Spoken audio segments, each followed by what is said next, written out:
میرے محترم دوستو، ہمیں کچھ خیر کی توقع تھی کہ شاید پی ڈی ایم کی تحریک سے وابستہ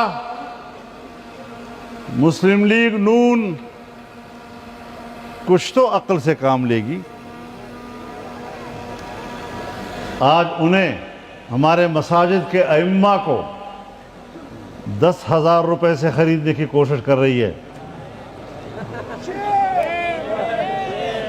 محترمہ جان لو، یہ تجربہ خیبر پختونخوا میں ہوا تھا اور 6-7 سال پہلے اس وقت بھی 10,000 روپے تھے اور آج مولوی کے لیے وہی 10,000 روپیہ۔ کوئی شرم آنی چاہیے تمہیں جی۔ یہ 10,000 روپیہ اس اسٹیج سے میں پورے مکاتب فکر اور تمام مدارس کی طرف سے آپ کے منہ پر مارتا ہوں اور کوئی مولوی صاحب نہیں کرتا۔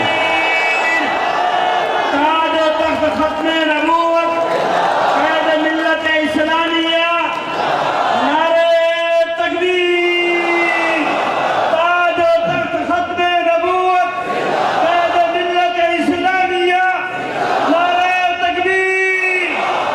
ہمارا مدرسہ ہو، ہمارے مدرسے کا استاد ہو، ہمارے مدرسے کا محتمم ہو، ہمارے مدرسے کا طالب علم ہو، ہماری مسجد ہو، مسجد کا خطیب ہو، مسجد کا امام ہو، یہ دنیا میں اس اپنی پہچان رکھتا ہے اور خودداری اس کا پہچان ہے۔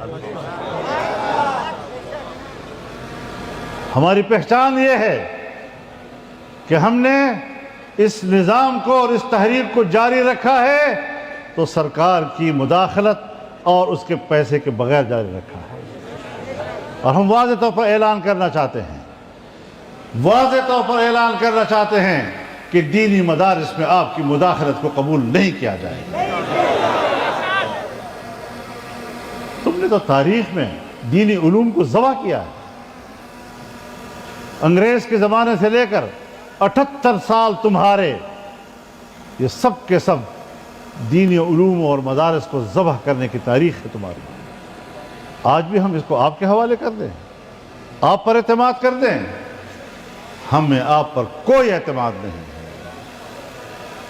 تمہارے ہاتھ میں جو مدرسہ لگا وہ اسکول بن گیا، تمہارے ہاتھ میں جو دارالعلوم لگا وہ کالج بن گیا، اور آج وہاں کوئی دینی علم موجود نہیں۔ اس طرح کے تجربے تو ہم مزید روز روز نہیں کر سکتے۔ ایک ساتھی پہلے یہ کر لیں۔ پرسوں سے شروع ہو رہا ہے، کیا ہونے جا رہا ہے نومبر پہلے بھی گزرے ہیں، پھر بھی گزر جائے گا، ایسے ہی گزرے گا؟ ایسے ہی گزرے گا۔ آپ کی طرف سے بھی کال تھی کہ کارگل تیاری کر رہے ہیں نومبر میں۔ میں ابھی کہتا ہوں تیاری کرو۔ بتائیے گا افغانستان کے ساتھ معاملات جو ہیں وہ انتہائی کشیدہ ہوتے چلے جا رہے ہیں، اس سے پہلے بھارت کے ساتھ تھے، اور اس میں جو اب موجودہ صورتحال ہے اس پر آپ کیا اختیار کرتے ہیں؟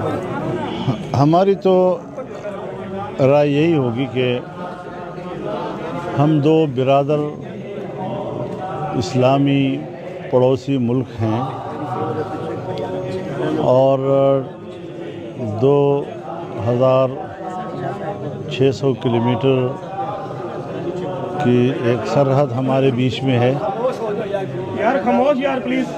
اور اس 2,500 کلومیٹر کے آر پار ایک ہی قوم پشتون رہتی ہے وہاں پر۔